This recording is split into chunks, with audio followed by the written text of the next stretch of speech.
न्याय की आस में घसीटता हुआ आया दिव्यांग पहुंचा पुलिस कमिश्नर अखिल कुमार की चौखट, जहां एक और प्रदेश सरकार समाज के अंतिम व्यक्ति तक न्याय पहुंचाने का दावा कर रही है, वहीं कानपुर कमिश्नरेट की जन सुनवाई केंद्र में एक वृद्ध दिव्यांग आया और उसने अपने आप को दबंगों द्वारा पीड़ित किए जाने का मामला प्रथम पत्र के माध्यम से आप बीती सुनाई। प्रार्थना पत्र ग्राम कुंडनी निवासी दिव्यांग ओम ने दिया। पुलिस आयुक्त कार्यालय प्रार्थना पत्र देकर संबंधित थाने के द्वारा मदद एवं विधिक कार्यवाही का भरोसा दिया, परंतु दिव्यांगों के लिए संवेदनहीन तब नजर आई जब दिव्यांग को घसीटते हुए गुहार लगाने आना पड़ा, जबकि सरकार दिव्यांगों के लिए अलग सुविधाएं उपलब्ध करने के लिए कटिबद्ध है। ध्यान देने योग्य बात यह है कि 70 वर्षीय बुजुर्ग ओम, जो दिव्यांग भी है, वह अपने घर पुलिस कमिश्नर के ऑफिस तक जो पब्लिक ट्रांसपोर्ट से आ गया होगा, परंतु पुलिस ऑफिस के गेट से पुलिस ऑफिस आयुक्त के दफ्तर तक जाने की तकरीबन 200 मीटर की दूरी तय करने में लगा श्रम उस दबंग के द्वारा किए हुए प्रहार से कम पीड़ा देने वाला नहीं रहे होंगे।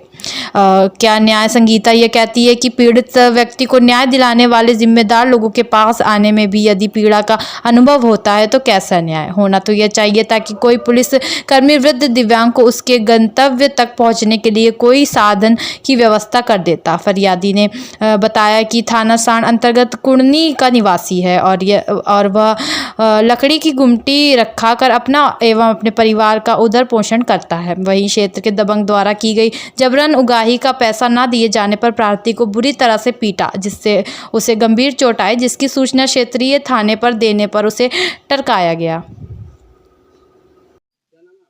हमारा नाम श्री ओम है।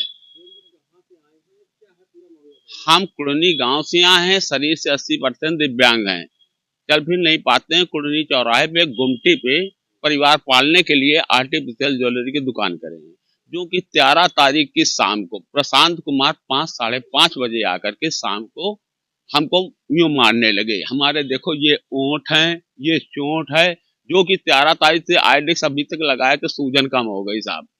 ठीक है, कहते हैं यहाँ से गुमटी हटा लो, यहाँ से गुमटी हटा लो। कहते हैं कि गुमटी अगर नहीं हटाओगे तो जान से भी हाथ धो लोगे, अगर गुमटी नहीं है तो 2 बार हमारी गुमटी में चोरी भी हो चुकी है साहब। ये आप केवल मैंने गुमटे हटाइए, यहाँ दारूबाजी होती है, ये है वो होती और साहब कुछ नहीं। हमारा लेडीज धंधा है साहब। हम तो पैसा वगैरह जो थे गुल्लक से ले लिया, मारा पीटा, और पैसे जो रखे थे वो गुल्लक से ले गए। फिर क्या, हम साहब 112 नंबर डायल किया है। 112 नंबर मौके पे गाड़ी पहुंची है। गाड़ी नंबर पहुंचने के बाद में अब रात का वाकया, हम हाथ पैर से दिव्यांग हैं तो सर हम रात को हम दूसरे दिन हम थाने नहीं पहुंच पाए। फिर हम एप्लीकेशन दी, एप्लीकेशन ऑनलाइन वहीं से करा करके हमने साहब को अवगत कराया। साहब आए, बस फोटो खींच के चले गए, क्योंकि वो दमंग और शेरे पुस्त है और कहता है पुलिस हमारे जेब में कुछ कर नहीं पाओगे, बाबा जी कहीं चले जाओ। वहां शराब वो खुद पीता था। पूरी बात साहब यही है कि वो हमसे कहता है शराब आराम के लिए खर्चा पानी ना दो, मगर उसका साफ लड़ाई है कि पीता है और हमारे पास आके मारपीट जबरदस्ती किया उसने। बस हमने साहब ने हमसे ये कहा है कि जाइए, आपको थाने बुलाया जाएगा तब होगा। अंदर हम कड़ेल के रोड से बैठे बैठे आए हैं साहब, बिल्कुल जिस प्रकार से बैठे बैठे आए हैं इसी प्रकार कड़ेलते हुए हम आए हैं। नहीं, किसी ने नहीं पूछा तक नहीं है कैसे आए हो क्या है, हम ही केवल ढनकते हुए चले आए। यहाँ किसी ने नहीं पूछा है, किसी ने नहीं पूछा। अब हम ये मांग करते हैं एक दिव्यांग के साथ में मारपीट हुई ऐसी का मुकदमा हो जाए, FIR दर्ज की जाए साड़ थाने में। नहीं, पुलिस ये कहती है कि कल लेंगे। हम कहा सर दिव्यांग उत्पीड़न का मुकदमा तो लिखिए, देखिए हमारे देखो चेहरा सूख जा है, मारा है, ओंठ फटे थे साहब। हम कहा इसको तो कम से कम को निस्तारण करिए आप